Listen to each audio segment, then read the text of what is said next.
ตอนนี้เรามาถึงอุทยานหมิงซาซาแล้วนะครับ อันนี้คือทางเข้า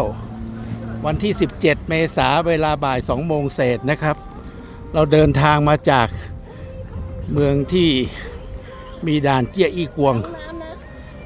มาถึงที่เมืองตงหวงนะครับ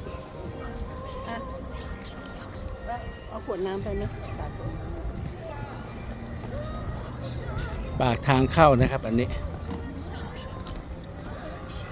ทุกคนก็จะมุ่งสู่ห้องน้ำก่อนที่จะเข้าไปข้างในซื้อตั๋วแล้วก็เข้าไปขี่อูฐประมาณ 45 นาที เพื่อชมเนินทรายและทะเลสาบวงพระจันทร์ครับท่านผู้ชม